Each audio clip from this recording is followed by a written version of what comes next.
All right, well, it looks like it's the 4 o'clock hour, so we'll go ahead and get started. That way we can get folks out of here and get home for the evening. Welcome to Blending It Up with Free and Open Content. This webinar is brought to you by the Office of E-Learning through our E-Learning Lab series. If you have to leave early or if you want to suggest the webinar to a colleague, we will archive it and put it up on our website under E-Learning Lab resources.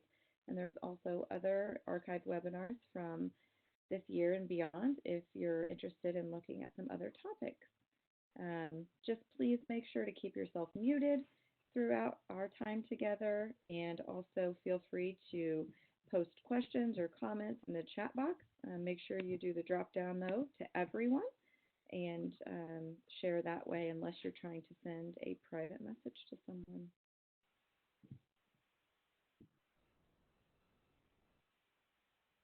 All right.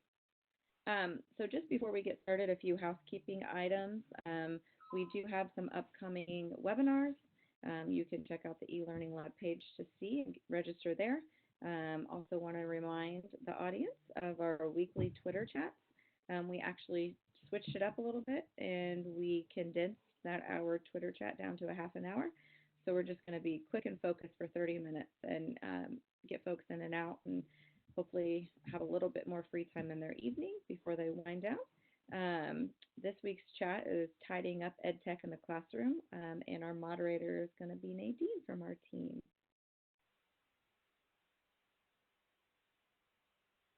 Also, the summer of e-learning is approaching very quickly, in case any of you are counting down to summer. We have a few, I think, that start in May even, so very soon. And then we will go into June and July with 21 sites statewide, and most of them are low cost or no cost. And make sure you check out the link on our webpage to get registration information and to link out to those sites so you can see keynotes and potential sessions as those are starting to get posted soon. And then we are going to do another summer book club, and that's going to start the week of June 3rd. There's, I think, 10 chapters, so we'll do 10 weeks of discussion, and you can go ahead and get started by going to the link posted here and ordering your book so you can get ready to participate, and you'll get PGP points for that as well for your participation through online discussion. All right, so we have 3 different presenters today, and I want to be respectful of their time. I think they're each going to take roughly 15 minutes or so to talk about their product. And we are going to start with Katie from CK12. So Katie, without further ado, you are up. Thank you, Mary. So hopefully you guys all can hear me. If you can't, please let me know. I'm going to share some stuff about CK12 today. So I'm going to start with our mission kind of on the next slide there. And it talks about how the CK12 Foundation is a nonprofit organization. And our real goal is to increase student learning by making educational materials more accessible. And so all of the stuff that I'm going to show you today is 100% free to use. A lot of it is customizable. And we really talk about learning through both our FlexBook platform as well as through concept-based modalities. So just keep that in mind that all of our stuff is licensed under Creative Commons Attribution Non-Commercial Use.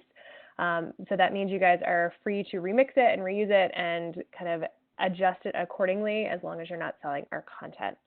So with that, let's jump into our site. So the next slide here just shows you our main homepage at ck12.org. This is your go-to place to find all of your resources. You can see in the top there a dashboard. You can see classes, library, subjects, explore options. And our core content is primarily math and science. You'll see a lot of that content there shown below. And then there's a bunch of other pieces that you can explore as we work our way through. So let me talk on the next slide about what CK12 offers for you guys. And so we find that a lot of our users come to us for a curriculum. They're looking for FlexBooks, and we offer those both in our original FlexBook platform and our new Streamline 2.0 platform. And I'll try to mention a bit about that today as I work my way through what those platforms look like. We started with FlexBooks, and then we built that out to really break down topics into different concepts and different skill options. And so if you're thinking about kind of learning functions in mathematics or something, and you're talking about vocabulary, there's all these different little pieces and understanding components, and we broke those down into those bite-sized chunks and then supported them because students really learn different concepts in different ways. And so you'll see a variety of modalities, including our core text, our reads from our FlexBooks, adaptive practice, various interactives and simulations that we offer. And then we offer this, you can kind of assign and see that content through classes and assignments, have group discussions within those classes or in a broader cafe forum that's open to everyone. And we are integrated with various learning management systems. And then as a platform, we offer professional development. So I do a lot of our work with our longer webinars and trainings. So today is going to be a really quick, 15-minute broad overview with a bunch of links that you can explore. And one of those is our webinars page that has archived webinars with, hour-long trainings on each of our different topics. So just keep that in mind as I talk, that this is a very high-level, quick run-through. And we do offer free professional development as well that you guys can join either live or you can watch our archived trainings. So in the next part, I want to talk about kind of what we're talking about here in terms of open and addressing an issue right off the bat that a lot of people have said, well, you're free, you're open, how do we know that your content is quality content? And so for all of the content that CK12 developed, it's been developed by 100+ PhDs, professors, teachers, authors. We've done partnerships with NASA scientists. We have worked with domain experts to copy edit and tech edit all of our content. And we do a really clear job about keeping anything that CK12 has created in a separate tab so that you know that that content is vetted. And then you are more than welcome to explore content that other users have created as well. But there are hundreds of thousands of variations of our textbooks on our site. And so if you're exploring some of that open customized content, then you would need to vet that a little bit more clearly before you were using it. We also really worked on this idea of accessibility. We didn't want our content to be restricted to a single platform, a single device. So all of our content is available across Macs, Androids, Chromebooks, PCs, phones. You can even start using some of our interactives are now becoming available on that smaller phone screen size. So really trying to make it so that students can access this regardless of where they are and in what capacity. So in the next piece, let's talk about kind of the different types of modalities that we offer. And so as I said, we really, when we started with our FlexBooks and we broke those down into concepts, we really tried to support those at that level with all different types of learning. So as I said, that first option is our read that comes from our FlexBooks. And we call those FlexBooks because of the customization option there. So instead of a traditional fixed textbook. We also supported that content with videos, with our quick little PLIX Interactives, more in-depth physics and chemistry simulations at this point. You might see discussion questions or various activities, our adaptive practice, and then we really tried to link these resources out to the real world. For a lot of people that are looking at NGSS standards and phenomena and saying, how does this apply? How does this work?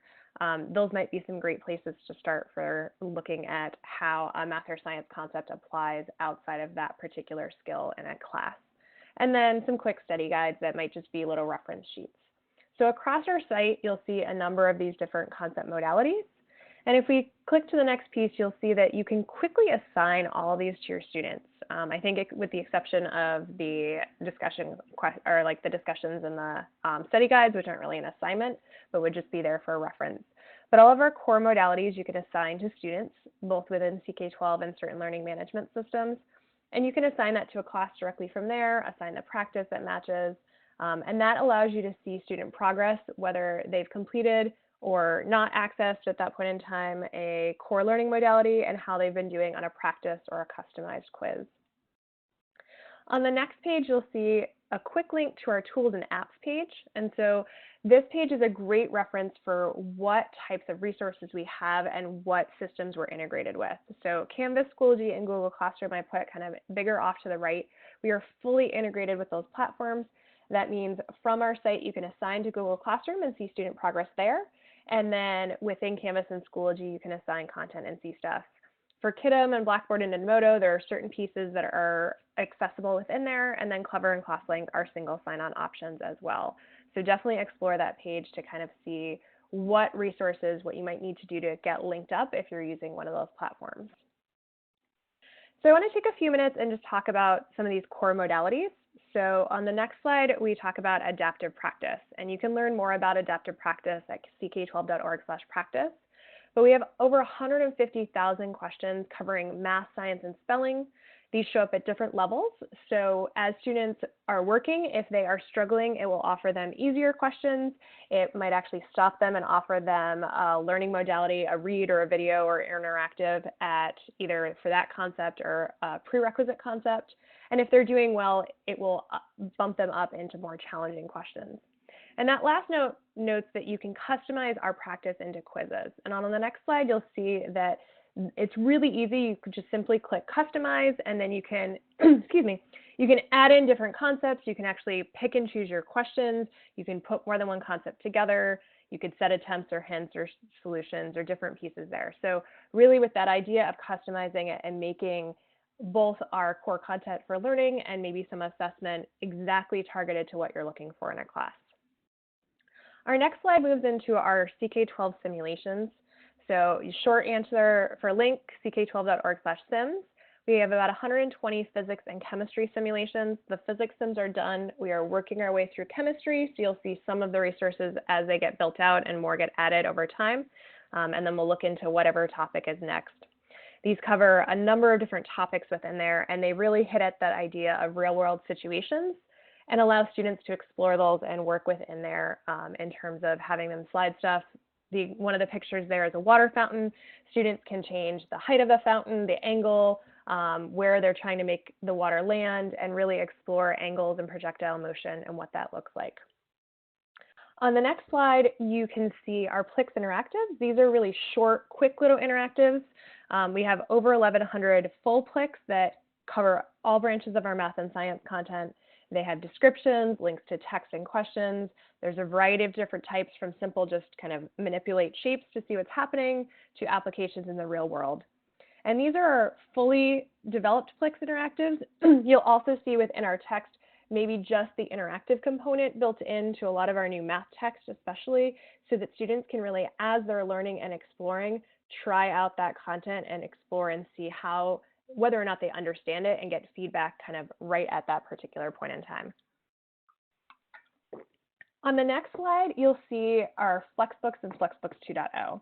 So at the beginning there, you can see we have kind of, I think that's a middle school math book, a pre-calculus book, a couple of our science books, and those were our initial books. We have our first round of books that came out was more of a traditional book, just in a digital format with the ability to customize. We broke that down into our concept collections. Those cover primarily middle school, high school math and science. You'll see some books that have been donated to us or that we partnered with an organization and did other resources for, but our core books cover those areas. These are ready to use, so you're welcome to just start using any section from that today, or you can start customizing them. You can change the scope and sequence. You can work your way through and make changes there. And because our platform allows for that customization, you'll see in the Community Contributed tab or in our Schools tab, other subjects and levels. We have districts in Texas that have created an entire social studies curriculum. There's a variety of resources for English, but it gets a little tricky with copyright for literature, so you'll see more kind of resource books for teachers versus a full literature book there. And then those first books are what we call our original platform, and below that, for math and science, we've released a set of FlexBooks in our new 2.0 platform. And that's more streamlined. Those books are a little more interactive as we continue to build out the interactivity within them. Our other learning modalities, our videos or interactives or study guides are all available right within that platform.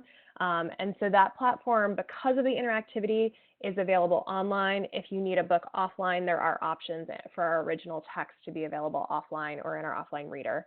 So you can see both of those.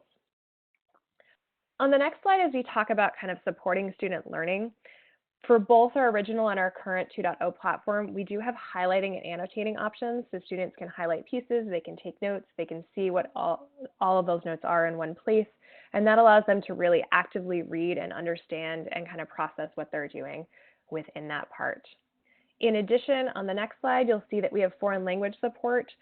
So this is a built-in Google Translate option. It is not a perfect translation. It's not that you could take this, convert your book into a language your kid needed and just hand it to them. That's not really what it's meant to do. But I've definitely seen students where they are looking at a book on a computer and on their phone, they have that book translated into their primary language, and that helps them understand kind of for a word that might be unfamiliar, what that word might mean and help them learn as they work their way through. For all of these books, I said it was super easy to customize. So on the next slide, I want to talk about some of those quick options for customization. On the very right, you'll see within our 2.0 platform, our original platform, it's just a quick little customize button. And once you do that, you get bumped into this editor screen. You can change the title. I often recommend putting kind of your school title in there. And then you can edit sections, you can delete sections, you can use those arrows to rearrange sections and do that customization. On the next slide, you'll also see the ability to combine books. So anything that you're looking at has an add to FlexBook textbook option if it's a read or a chapter or a whole book. And you can add that content to an original book or to a 2.0 book. And once you're in that content, whether you customize the whole book or you added it in, you have the ability to use our full editor to make changes, or you can start and you can create content from scratch. And that's really where schools that have done kind of history or social studies content or something like that have started from scratch, used our platform, and written content accordingly. Some of those schools have chosen to republish that content on our site so you can find it in search. And on the next page, you'll also see that CK12 has a schools page. So I pulled a clip from Indiana. I know South Madison has a number of books that they've created, but you can filter and look across different states. If your school starts making a lot of resources, we encourage you to put it on this page so that you can actually see what's happening in your school, and all of the resources are available in one part. We do offer a certified educator program, so there's a little bit of information on the next slide about that. You can sign up for that program. Registration is live right now for this summer. That is a free online program that we offer every July as kind of a 2-week intensive where you join us for live webinars, you complete assignments, and you really kind of get a chance to dig down into those particular resources. You are welcome to explore that and register for that at this point in time, or use some of our other archived webinars that are available in our resource page. So definitely check those out. As I said, this was a super quick overview. I wanted to give you a chance to see what that looks like. I think I have maybe a minute or so left, so I'm going to show you my just contact information for a second. You're welcome to contact me at katie.hammond@ck12.org or reach out to me. I am not only in charge of our professional development, but I am the point person for Indiana. So I'm happy to get on a call with any school or district that's looking into using our resources. And then you'll see kind of on the next few slides, just as a reference sheet, you might find, so if we maybe click through some of those under resources and supports, the first option on the next slide is our overview page that tells you a little bit more about each particular topic. The next one includes a link to our testimonials page that has kind of all of these different, everyone from teachers to administrators, sharing their stories on why and how they use CK12. The next one has some options for if you're looking for Common Core material or NGSS material. We've linked our concepts to the middle school and high school versions of that at this point in time. And then the last two slides are extra reference sheets. So our webinars, which as I said, has an archived webinars of all of our core webinars that we offer. And the last one is a quick link to our help desk, which you can find there as well. So feel free to email me or email support@ck12.org. We are always happy to help you explore this. And so hopefully this gave you kind of just enough interest in what we offer that you'll take a chance to explore and reach out, and we can help you understand more in depth what those particular resources are and how different schools are using them today. Thank you, Katie. And Maggie asked, are the FlexBooks aligned with the Indiana academic standards? So these books are, because state standards change so frequently, and we keep our team really small, there's about 30 or so of us that work in the states and a couple extra coders abroad. We don't continually have a chance to update based on every single changing standard, but we often recommend that you collaborate with other schools in the area that might have already done some of that additional new alignment for stuff. The Common Core standards are linked there as kind of a starting reference place because a lot of the content base for that is very similar for states even that have their own state standards. Great, thank you. And I think even on the IDOE's website, there's kind of a conversion chart, if you will, from Common Core to Indiana Academic Standards. So something like that may help you as well. Yeah. All right. We are going to move on to EVERFI. And thank you very much, Katie. You're welcome. Thanks. Kaylee, are you ready? I'm ready. Okay, so good afternoon. I am Kaylee Esselborn from EVERFI. I'm the schools manager here covering about 2/3 of Indiana, and I have a colleague, Ben Gwynn, who covers the northern slice along the top of the state.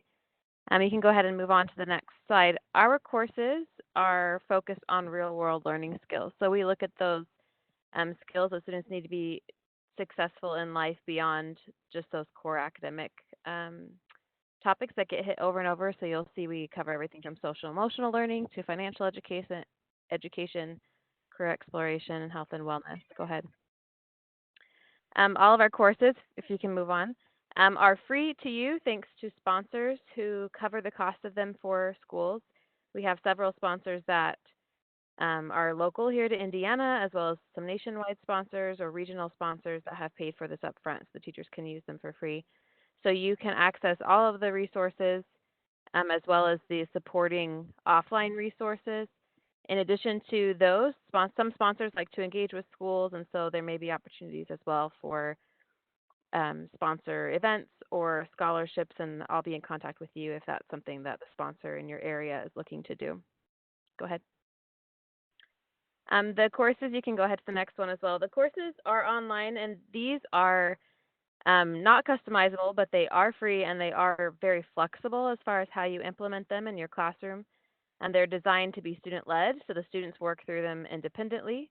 But then you also have access to a resource center for every course that has offline lesson plans, discussion questions, lab packets, so lots of stuff that is customizable, and a lot of teachers will pick and choose things from those lessons to customize the experience for the students with the online part and then the offline part as well. In addition to that, you'll have access to all of our courses as they become available. We actually have a brand new one called Keys to Your Future, which is a college and career readiness course that is available just today. So once you have an EVERFI account, you'll have access to all of those as they become available. Go ahead. The courses that we have are standards aligned. Now, obviously, with these types of topics, they don't always fit very neatly into one class. So we do have them aligned to many classes, but it may be that you're trying to use one of them in a class that it's not aligned to yet. But if that is the case, just let me know, and I'm happy to work through that with you of figuring out how it aligns. We've done Indiana-specific alignment for most of our courses in at least one class that we most often see them used. But we can help you do that if you have a specific class that you're trying to use a course in and you can't find alignment for that. Go ahead. In addition to that, we also provide an impact report every summer to the district. So this is a great way to advocate for the programs that you have found on your own to share them with your district administrators. They will get this report every summer that will show the usage within the district as well as the knowledge gains and attitudinal changes that students have made as they go through these courses. So if you are looking to share what you've done with your district administrators, this is a great way to do that. Go ahead. We also have a certified teacher program that is 8 hours of professional development, and it's done throughout the school, through one semester. So you will engage in diving a little deeper into one of our courses, and it's run through Bloomboard. So you can register with that if you're interested. The link is there, and you can look into that. We do one every fall and one every spring. Go ahead. So our instructional resources, if you move on to the next page, cover, like I said, a variety of topics, but they all follow the same basic format. The online part does, at least. So when the students log in, there is a pre-quiz in every module or lesson, and then a variety of interactive activities, simulations, games, videos. and then it closes with a pre-quiz. Those quizzes are scored automatically for you, and so in your teacher dashboard, you'll be able to see those as they come in. And then the students can also retake most of those. So if you have an expectation that they get a certain percentage, or if you're going to take it for a grade and they are not happy with their score, they can go in and try that again until they reach the desired score. Go ahead to the next page. So without going into all of them very specifically, you'll see we cover financial education, STEM and career exploration, social emotional learning, health and wellness. We have a summer learning course and cultural literacy as well. The one that I just mentioned, Keys to Your Future, is not actually on here because it just came out today. But we're always adding new courses as well as updating them. We have a couple of our older courses that are on the docket to be reworked for next year. So once you have your EVERFI account, you'll have access to a lot of those. I did want to show you one of them, Venture. If you want to continue, I'll show you a few screenshots from that so you can see kind of like what one of the courses looks like. So this is Venture, which is an entrepreneurship course. We see this used a lot in business classes, FACS classes, even social studies classes. The students log in and they do a pre-quiz, like I said, in the beginning of every module. And then if you continue, there's an introductory video for every course that will introduce them to the topic and what it's going to look like so they understand the whole overview before they get started. And then for this course particularly, they start with a budgeting activity, which is the next slide, to learn about the money that it takes to start your business. So they're designing a food truck business as they go through. So they'll plan their budget, build their startup capital. They make decisions about how they're going to spend their money with the goal of saving as much as they can if you continue. They will also learn about the entrepreneurship characteristics. You can go on to the next slide.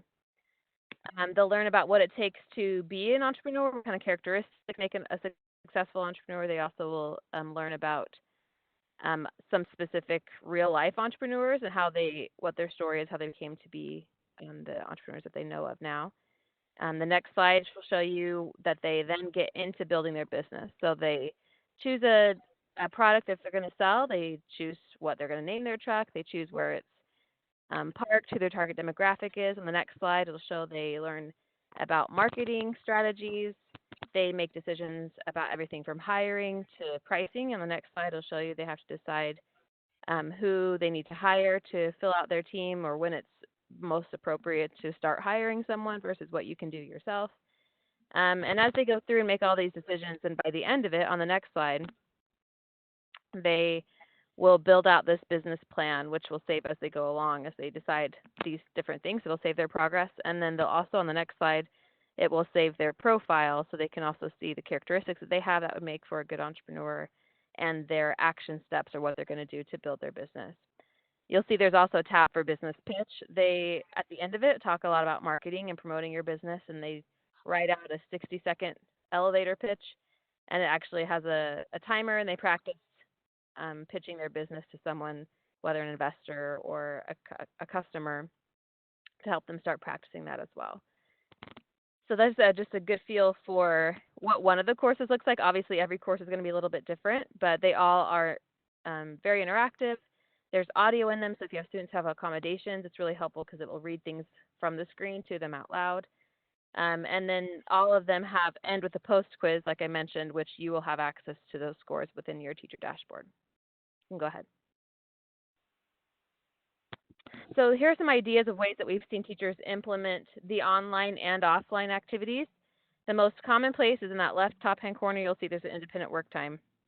This is where we see these used most often. So when students finish something early, when you need a sub-plan or an e-learning day, it's a pre-prepped lesson that's ready to go if you have a couple of days before a break and you don't want to start something brand new. We see a lot of teachers work that in that case. But we see teachers work this in as well when they're trying to cover a topic and they don't have a lot of time. So you're the teacher, the students can choose a lesson and then they present to the class. So not every student goes through every lesson. Or Healthy Habits homework, we'll have a lot of teachers that will assign it and give them a deadline, especially at the high school level. Like this course has to be done by May 1st, and so the students work on it when they have time. And then at that time, then the teacher brings it back together, does a lesson or two to debrief, whereas the students do a lot of that on their own without it being in class. You can make it into a game or certification station in all of our courses. Once the students complete an entire course, if they get 70% or above on each of the modules, they are certified in that course. And so a lot of times for students, especially in high school, who are putting together portfolios or things like that for graduation, that's a great way to give them some materials that they can add to that. But primarily we see teachers use it just as another activity in class, the way to change things up, and to give students a chance to interact with these kind of skills that sometimes get skipped over in favor of the more core academic skills. Go ahead. A couple of case studies for you. At St. Simon the Apostle School, they use our middle level Future Goals Hockey Scholar course, which is a math and science course. They use it for e-learning days in 5th and 6th grade. So the students are registered before they go on the e-learning days, and then they work on those at home, and the teacher can see their progress as they go through. And at Mount Vernon Middle School, they've used online lessons, but then she's also incorporated some of the offline lessons and tailored them to fit their needs. They have a celebration for United Champions Field Day. The activity is about planning a party, but they've adjusted that to plan a celebration for that. So it's an extension activity that she's pulled and customized to meet their needs. And then at Decatur Township, in their high school, they have a college and career readiness course that every high schooler does every day. It's kind of like an advisory period. And so every senior takes the financial literacy course during that time. There's the second semester of their senior year. So depending on your school, it could look like a lot of different things, how you implement these courses, but whatever works for you is what we want to support you with. And I work solely with teachers here in Indiana, and so it's my job to help support teachers as they kind of brainstorm how it might work for them, look at ways to customize it to meet their needs, and I can share with you other things that other schools have done as well. Go ahead. We also have an online K-12 Facebook page and a connected educator group where teachers who are using the courses will share how they have used them or how they have adapted them to meet their needs. There's online resources that our social media handles will share. This month, for example, is Financial Literacy Month. So they've been releasing new lesson plans or posters or other kinds of printables and activities that you can adjust for your class. So depending on the time of year, they'll release new things like that. So it's always a great idea to follow the social media to get new ideas of how to implement these things into your classroom. Go ahead to the next one. And then the next slide, I'll walk you through your dashboard very quickly. So when you create your account, you'll choose a course to start with, but then you'll see that additional courses plus sign there on the right. You can go in and add any of the courses that you are interested in, and to use them with students under the Classes and Codes tab along the top, you can create as many classes as you need to. It's similar to Google Classroom if you're familiar with that, where you create a class that gives you a code and the students register with your code. That gives them access to the online part.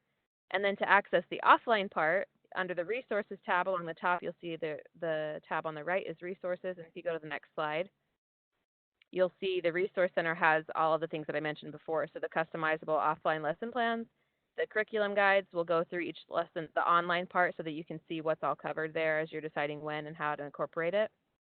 There's also discussion questions and other resources depending on the course that you're working with that will help you customize it to your classroom. And I see primarily that most teachers will use the online lessons as they are, and then they'll pull from the offline lesson plans to create like an introductory activity or a debrief activity at the end. But I have had teachers that will create entire lesson plans or unit plans using the course as a base, and then they build off it, or they'll pull even from other activities that they've done in their classroom before to provide extensions to that to build out a full unit. If you go on to the next one. My contact information is here for you. Like I said, I work here locally in Indiana, and so it's my job to help you.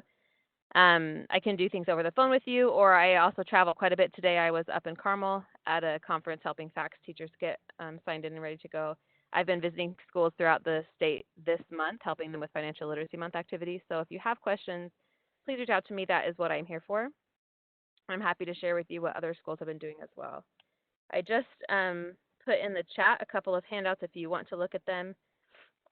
One of them is a course overview that has all of our courses and a quick description of them. And the other one is a course alignment and standards document that we've created. And that's just from my personal experience over the last 2 years of where we see these courses used most often and which classes. And then if there are specific Indiana academic standards alignments, those are linked in there for you as well. The only one missing is the Keys to Your Future course because, like I said, it just came out today. But if you have questions about any of those or want to talk about standards alignment or course fit, just shoot me an email. I'm happy to talk over it with you, or you can call or text me. That's my cell phone number as well. I think that's the last slide, is that right? Yes, okay, perfect. So I don't think there were any questions that I saw.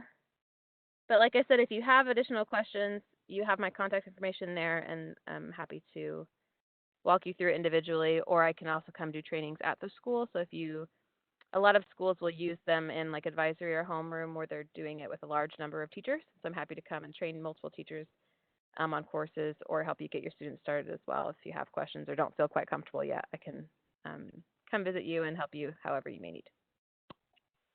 All right. Well, thank you, Kaylee. Appreciate that. It's exciting that there was another new course launched today, so excited to check that out. All right. So last up, this hour is flying by. We have our friends from Open Up. So those of you that are looking into open education resources, I think this will also be of interest to you. Take it away. Again, my name is Sarah Pugatch. I work with Open Up Resources. We are a nonprofit organization, super mission-driven, focusing on equity in education, really through the lens of curriculum. So it's an honor to be here with you today, talking about how we approach open educational resources. I can tell you, I'm going to give you just a tiny bit of background because our approach is a little bit different than what you've heard so far today and what you would likely hear from other organizations out there. So if we can go ahead just one slide. This is basically how we operate, is like I like to call us a hub. So our organization is not the author of our OER curricula. We currently offer core curricula across both ELA and math. And we'll focus on ELA today as some examples because we don't have all the time in the world. But the way we go about releasing the curriculum the way that we do, we partner with expert authors out there who are out there writing their OER curriculum. And we work with them in a number of ways, such as some of the things that you see here, like ensuring top-notch standards alignment through those nationally recognized rubrics. We then take it a step further, and instead of just throwing things up on the web, we actually do large-scale district betas to make sure that the curriculum, the way that they were intended to be implemented, the kind of results that they're intended to yield actually do come forth. So we take that step, and then we eventually, after that, release the curriculum as an OER.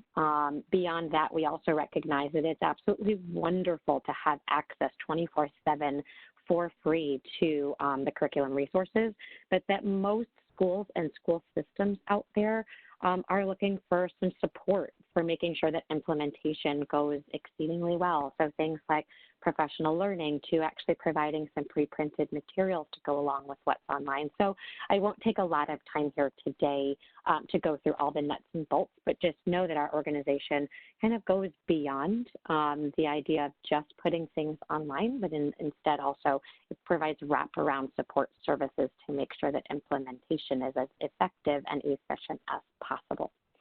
So what we'll do today, we're going to talk through the lens of two of our curricula. Mainly, I work on the ELA team here. I focus on literacy here at Open Up Resources. I did mention before that we do also offer a top-rated math curriculum that we co-authored with Illustrative Mathematics. So if you were interested in the math side of the house, you could certainly go on to openupresources.org, which I've thrown in the chat already, and you could look further into that. I'd be happy to connect you with my colleagues on the math team.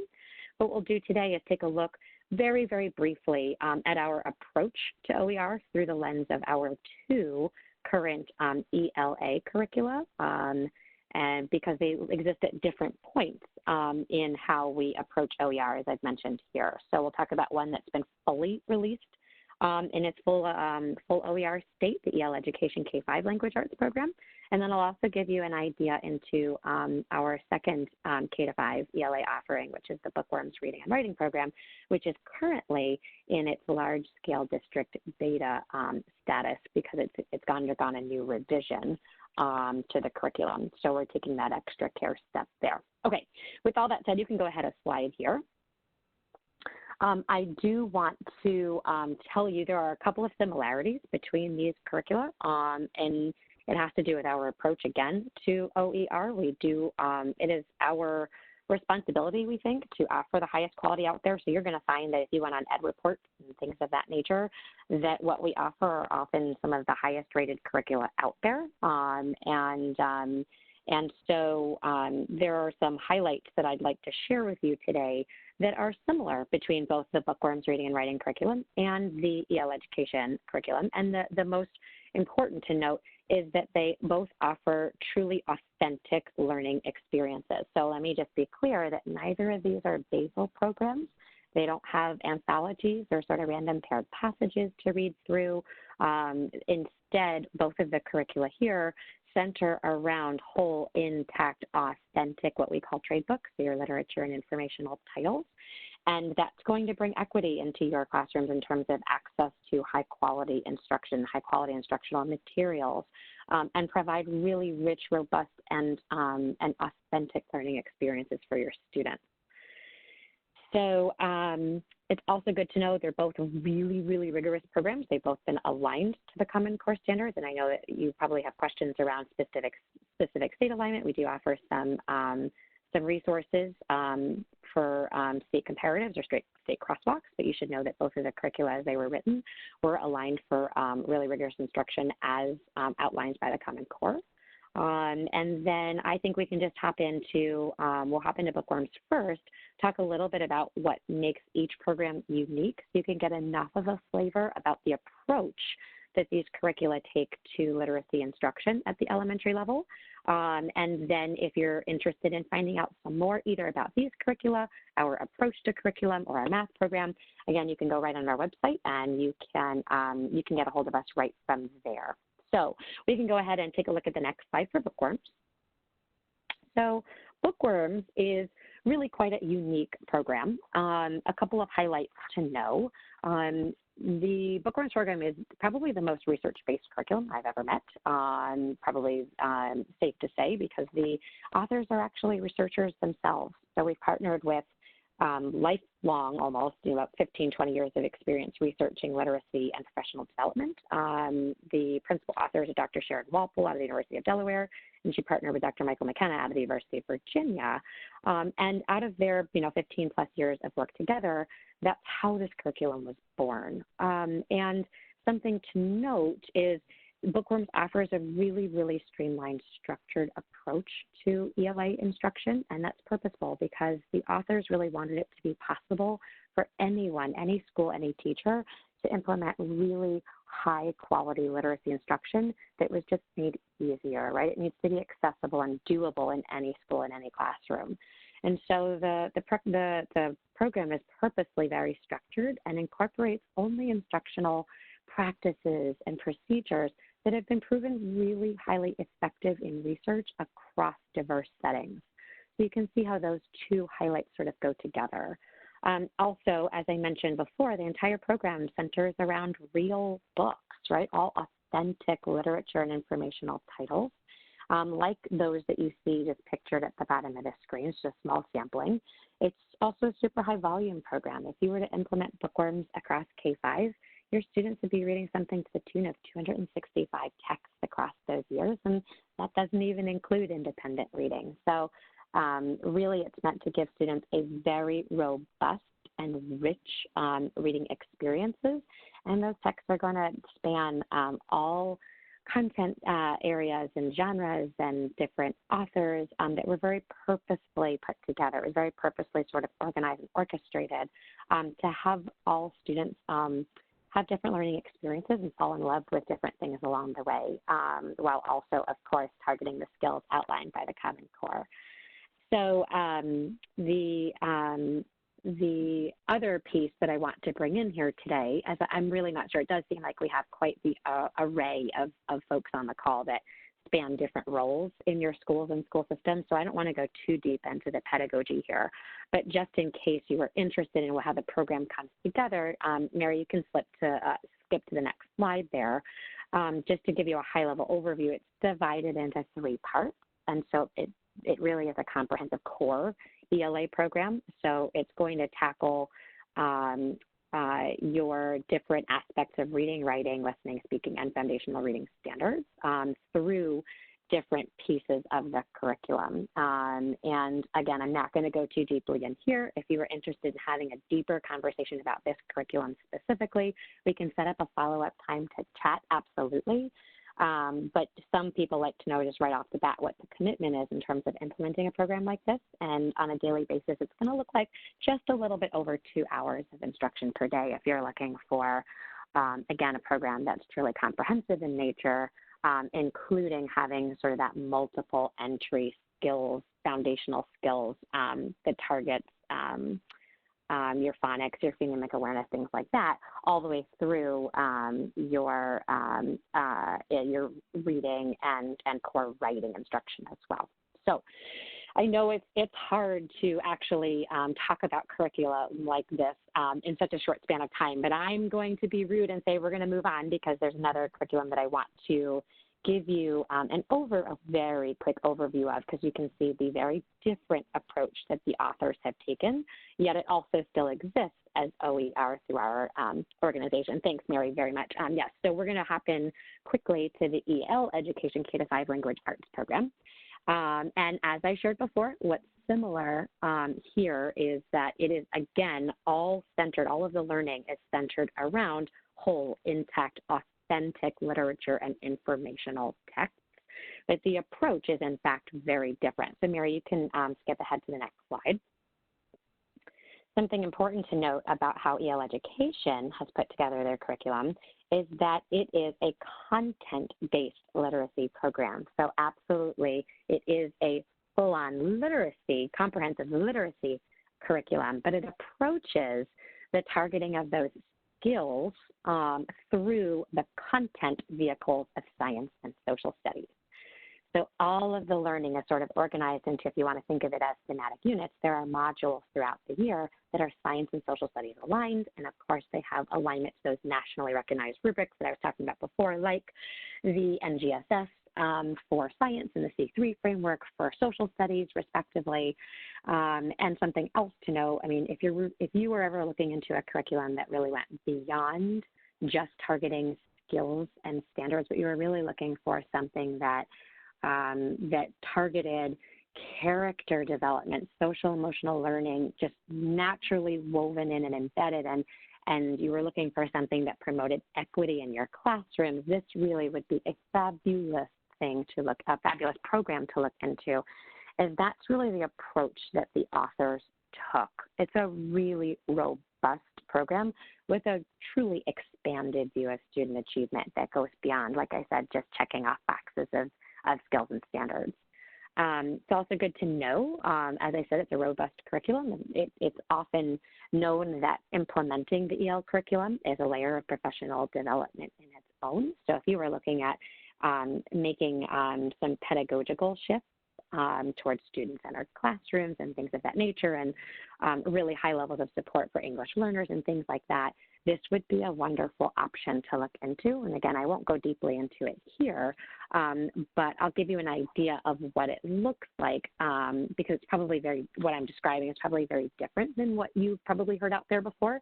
So Mary, we'll go through one last slide and kind of give an overview, kind of 30,000-foot level of what the program even entails. So across K-5, there are strands of content-based literacy, as I mentioned already, meaning that all of that learning is happening through the lens of science and social studies topics, right? And so at K-2 and 3-5, that happens in whole group module lessons where all students are working with the same complex text, but they're working in various groupings and collaborating with one another and providing feedback to one another and working with the teacher as a facilitator in various environments. So that's going to happen on a daily basis in K-5. And in K-2, there are also really rich hands-on experiences through something called literacy labs, which I'd be happy to dive further into at another point. I know we're in our last few minutes here. And then in 3rd through 5th grade, there's some additional time for students to work with the very complex texts that are used in this curriculum.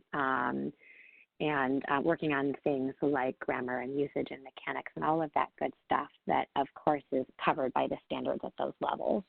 One final piece, just similar to the Bookworms curriculum, how I mentioned that it truly is comprehensive and covers every reading, writing, listening, speaking standard, and foundational reading standard, it's important to know here in the EL curriculum that there is a dedicated part of the curriculum as well called the Reading Foundational Skills Block at the K-2 level that does exactly what it sounds like. So if you happen to just be looking into something to bolster your phonics, phonemic awareness, fluency, those foundational skills, you also could implement just that part of the program. Okay, I am cognizant that there's been a lot of information tossed your way today across 3 different organizations, and I don't necessarily think that it would be helpful to keep telling you more and more and more about the curriculum here. I think what's probably more helpful is just to say thank you, and certainly if you were looking to explore core curriculum across ELA like I presented today, across math, that's been rated, again, as some of the top curricula out there, top OER curricula out there on Ed Reports, by all means, please, please, please do reach out to my team. We would be happy to discuss further with you. And I think I will leave it at there and just say thank you. And I really appreciate everyone joining here today. All right. Well, thank you so much. Yep. If you have any questions, please make sure to send them in the chat box and make sure you have the drop down everyone selected there so we can all see it. We're all teachers, so we can do a little bit of wait time, and if you need to drop off, that's fine.